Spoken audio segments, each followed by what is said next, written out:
Buying a refrigerator is surprisingly stressful. It's not like buying a phone or a new pair of sneakers where if you make a mistake, it's just a minor annoyance. You're probably staring at two names right now, Frigidaire and Whirlpool.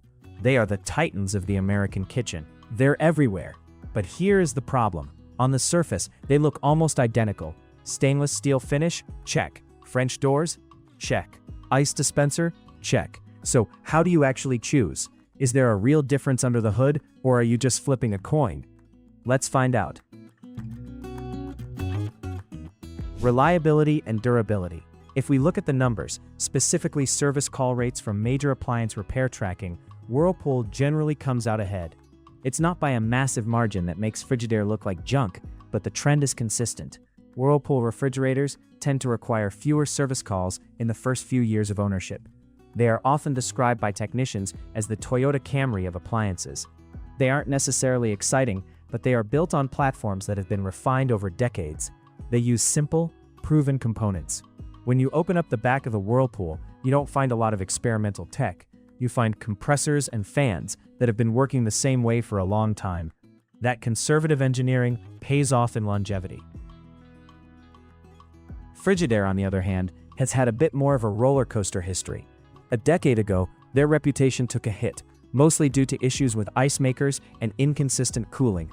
However, they have turned a corner recently, especially with their gallery and professional lines.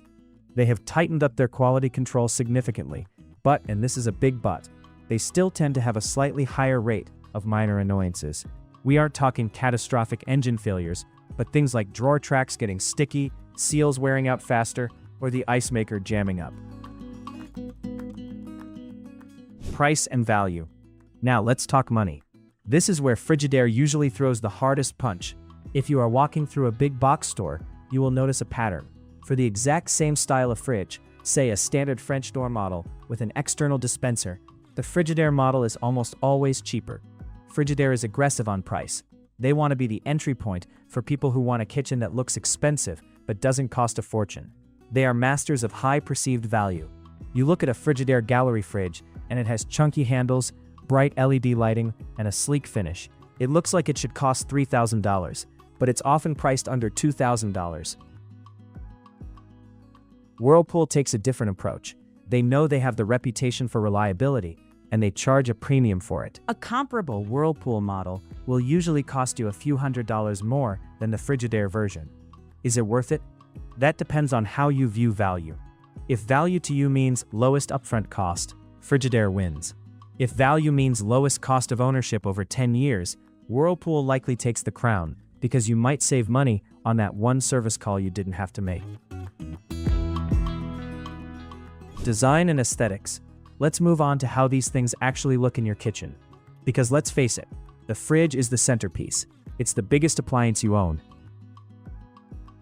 Frigidaire leans heavily into what I call industrial light. Especially in their professional line, they use heavy, commercial-style handles and lots of stainless steel trim. They want you to feel like you have a chef's kitchen. One of their biggest selling points is their smudge-proof stainless steel.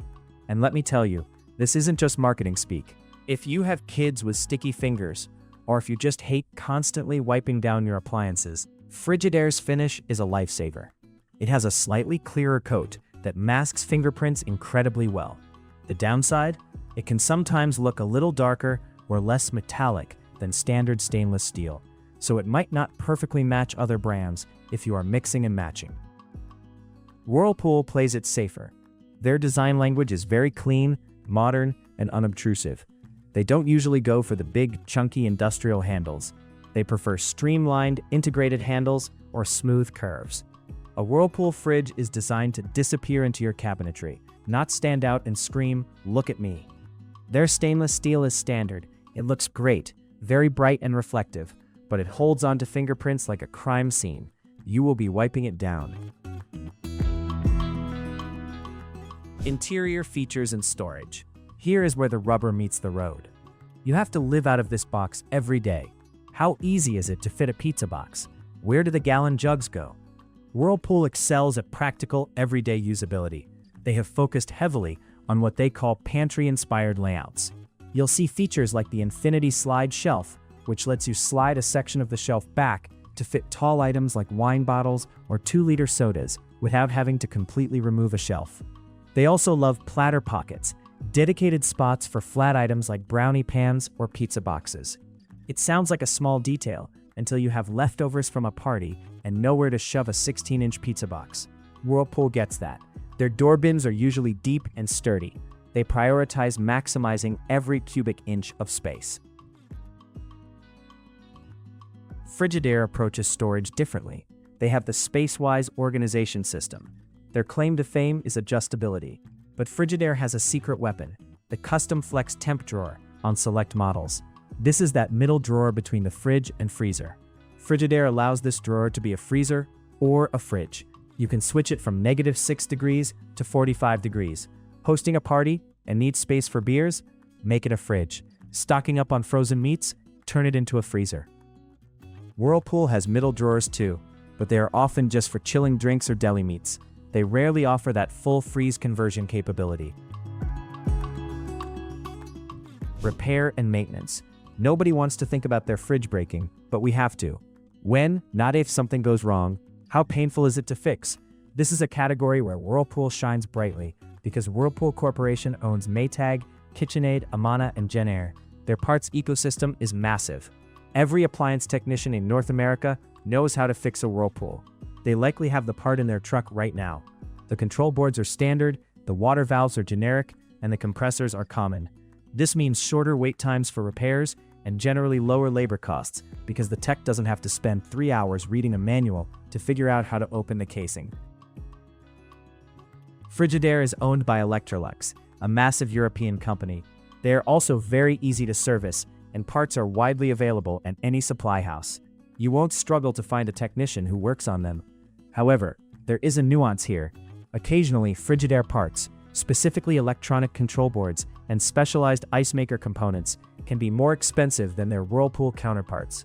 Also, because Electrolux updates their models and designs a bit more frequently to chase trends, sometimes parts for a 7-year-old model can be slightly trickier to source than parts for a 7-year-old Whirlpool, which might still be using the exact same part in today's models. Conclusion. So where does that leave us? Which one is the right buy? It comes down to what you value more, the experience or the engine. If you are the type of person who loves features, organization, and a high-end look, go with Frigidaire.